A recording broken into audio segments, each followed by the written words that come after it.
Good morning, children. Today we shall read about letter writing because letter writing is also an art. So,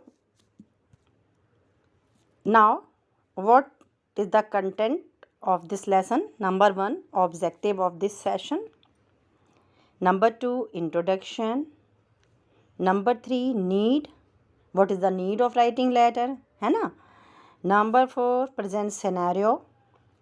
Number 5, types of letters. We have two types of letters, formal letters and informal letters, and we shall discuss them separately. Objective of the session. What I want to teach you through this PPT. Number 1, by the end of this session, you will be able to learn the forms and convention of different types of letters.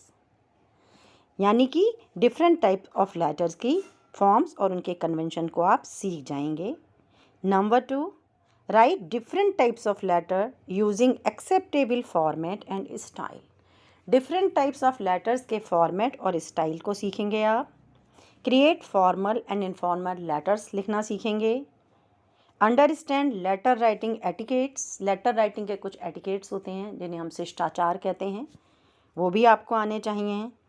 And compose letters, improving social interaction skills and exchanging ideas. Now, what is a letter? A letter message, a written message that can be handwritten or printed. आप हाथ से भी लिखते हैं, printed भी हो सकता है. Usually sent to the recipient via mail or post. This is the important factor.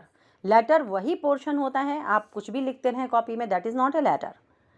Letter is meant to be sent by a post और by a mail in an envelope, although this is not a requirement as such.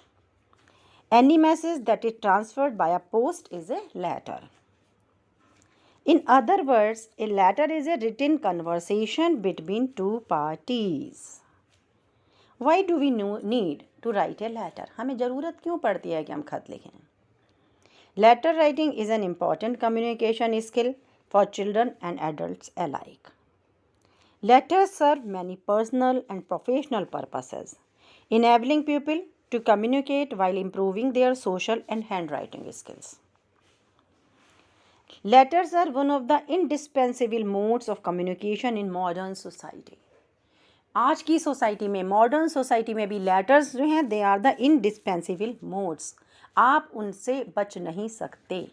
Letters आपको लिखने ही पड़ेंगे, चाहे कितना ही email या कितने ही text की आजकल डिमांड चल गई हो. These are also powerful tools to improve language. आपकी लैंग्वेज सुधारने के भी ये इंपॉर्टेंट टूल्स हैं. प्रेजेंट सिनेरियो, जैसा कि मैंने अभी आपको कहा कि now that emails and text and other such forms have become the norm for communication. आजकल टेक्स्ट और ईमेल्स कम्युनिकेशन के नॉर्म्स बन गई हैं. The art of letter writing has taken a back seat. और जो लेटर राइटिंग है वो बैक सीट हो गई है. हमारे बचपन में हम लोग रोज़ दरवाजे पे इंतजार करते थे कि डाकिया आएगा और चिट्ठी लाएगा. अरे उसके घर में आ गई, आज हमारे घर में नहीं आई. बड़ा एक एक्साइटमेंट होता था. आजकल वो एक्साइटमेंट है ही नहीं क्योंकि पोस्टमैन आता ही नहीं है. However, even today, लेकिन फिर भी a lot of our communication, especially the formal kind, is done via letters. लेकिन फिर भी आज भी जो हमारी formal kind of communication होती है that is through letters. वो letters से ही होती है. Whether it is cover letter for a job or the bank sending you a reminder or a college acceptance letters, letters are still an important mode of communication. Which is why it is important that we know the intricacies of letter writing. Letter writing की जो बारीकियां हैं, इसलिए हमें उन्हें सीखना बहुत ज़रूरी है क्योंकि फॉर्मल लेटर्स की डिमांड बहुत बढ़ गई है. Types of letters. Let us first understand that there are broadly two types of letters. Number 1, formal letters, and number 2, informal letters. But then there are also a few types of letters based on contents, formalities, the purpose of letter writing, etc. Let us have a look at the few types of letters. चलिए अब हम देखते हैं. In this PPT, we shall learn about the formal letters. First, we take the formal letters. Formal letters में these letters follow a certain pattern and formality. Formal letters को हिंदी में आप कहते हैं औपचारिक पत्र, तो इसमें आपको सारी औपचारिकताएं निभानी होंगी. They are strictly capped professional in nature and directly address the issue concern. एकदम प्रोफेशनल होंगे और डायरेक्टली उस इश्यू से संबंधित होंगे जिसके बारे में बात की जा रही है. Any type of business letter और letter to the authority fall within this given category. These are written in a formal and ceremonious language. बिल्कुल फॉर्मल सेरेमोनियस लैंग्वेज में लिखे जाते हैं and follow a certain stipulated format होता है इनका, उसी को ये फॉलो करते हैं.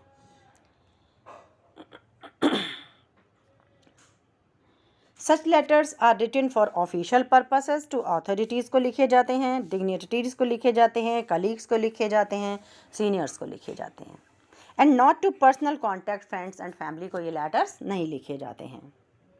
A number of conventions must be adhere to while drafting format letter. और जब आप फॉर्मेट लेटर्स फॉर्मल लेटर्स लिख रहे हैं, मैंने आपको शुरू में भी बोला कि ये क्या होते हैं, औपचारिक पत्र होते हैं, और चूंकि औपचारिक होते हैं तो इसमें सारी औपचारिकताओं का ध्यान रखना पड़ता है. एक सेट पैटर्न पर ये लेटर्स लिखे जाते हैं. Let us take a look at the format of the formal letter.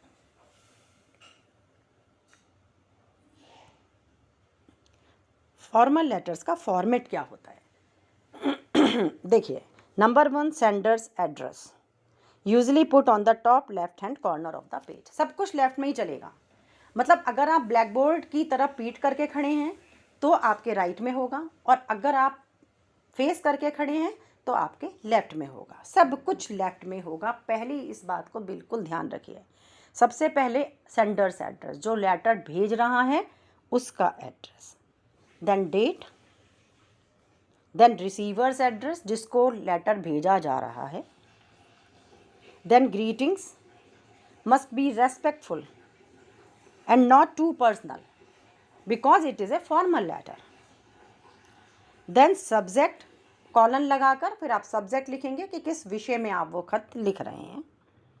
Then body of the letter, this is divided into paragraphs, maximum 3 paragraphs. First में आप इंट्रोडक्शन देते हैं, फिर उसके बारे में आप जाते हैं, फिर बाद में आप उसको एंड करते हैं. क्लोजिंग द लेटर, और फिर आपको वो लेटर क्लोज करना होता है. उसके बाद में आप इस तरीके के शब्दों का इस्तेमाल करते हैं, yours faithfully, yours sincerely. If you know the name of the receiver तो you may write yours faithfully. Signature होते हैं उसके बाद. अब ये देखिए वही फॉर्मेट है जो मैंने अभी आपको बताया था, ये मैंने फॉर्मेट दिया है आपको, इसको अच्छे से देख लीजिए. देखिए, address of the sender, date, name of the address, address of the receiver, salutation, subject, introduction, body के बाद में आपका conclusion, closing and name of the sender. Now I am giving you an exam.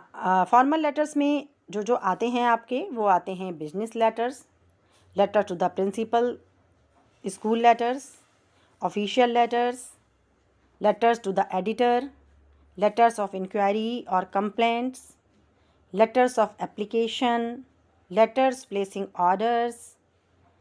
Now I am giving you a sample letter to the editor. Today we see that loudspeakers have become a nuisance for the society. आप कहीं भी देखिए तेज तेज आवाज़ में गाने चल रहे होंगे, तेज तेज आवाज़ में लाउड स्पीकर लगेगा. ऐसा लगता है कि लाउड स्पीकर के बिना जैसे ज़िंदगी नहीं है. पर अगर बच्चे पढ़ रहे हैं तो दे आर गेटिंग डिस्टर्ब्ड, घर में बड़े बूढ़े हैं, they are unable to sleep. तो we have some new, it has become a nuisance, we have some problems with this type of loud speakers. तो एक लाउड स्पीकर्स की वजह से जो प्रॉब्लम है सोसाइटी में, उसके लिए एक न्यूज़पेपर के एडिटर को हम खत लिख रहे हैं. तो देखिए उसमें हम क्या क्या लिखते हैं. सबसे पहले योर नेम, आपका नाम आएगा. एंड यू नो कि जब हम एग्जामिनेशन में लिखते हैं तो अपना पूरा नाम नहीं देते हैं ना, XYZ और ABC कुछ भी लिख सकते हैं. फिर एड्रेस, एड्रेस में आप लिख सकते हैं smile girls national inter college. Phone number आप देंगे, ईमेल आप देंगे. हालांकि जब आप एग्ज़ाम में लिखेंगे तो आप ये नंबर और ईमेल नहीं देंगे. प्रॉपर जो आपकी राइट है ना, वो आपको बस ऐसे ही कुछ मार्क्स बना देंगे। देन द डेट, फिर एडिटर आ गया, द एडिटर वो पद है उसका। उसके बाद नेम ऑफ द न्यूज़पेपर, कुछ भी हो सकता है, it may be Hindustan Times, it may be Times of India, it may be the Amar Ujala और the Dainik Jagran etcetera. Then the city of publication, आप कौन सी सिटी में वो छप रहा है उसके लिए आप दे रहे हैं, जैसे आप मेरठ के लिए दे रहे हैं। Dear sir, the insensible use of loud speaker has become quite a nuisance in our cities. जो ये इनसेंसिटिव यूज़ है लाउड स्पीकर का, ये हमारी सिटीज़ के लिए एक मुसीबत बन गया है। The most annoying thing is, सबसे ज़्यादा परेशान करने वाली बात यह है that loud speakers have now become an integral part of almost all celebrations. Her celebrations के वो एक अविभाज्य अंग बन गए हैं। People seem to believe that even private occasions like marriage and birthday parties would not incomplete without the blaring of loudspeakers. Now the second paragraph. इसमें मैंने एक इंट्रोडक्शन दिया कि मैं किस बारे में बात कर रही हूँ। मैं लाउड स्पीकर्स के बारे में बात कर रही हूँ कि लाउड स्पीकर्स से हमको परेशानी है और हमारे प्राइवेट फंक्शंस भी हैं और वे बिना लाउड स्पीकर्स के नहीं चलते हैं। अब क्या क्या प्रॉब्लम शुरू होती हैं वो हम सेकंड पैराग्राफ में देंगे। Noise pollution is already one of the greatest problems that people living in the cities have to deal with. The excessive use of loudspeakers makes it even worse. Of course, there are occasions when their use is absolutely necessary, but I see no justification in using them during every party or meeting. Number 3, third paragraph, है ना? The worst hit by the improper use of loudspeakers are the elderly and the children. Due to the excessive noise, the elderly can't sleep properly and the children can't concentrate on their studies. It is high time the authorities did something to regulate the use of loudspeakers.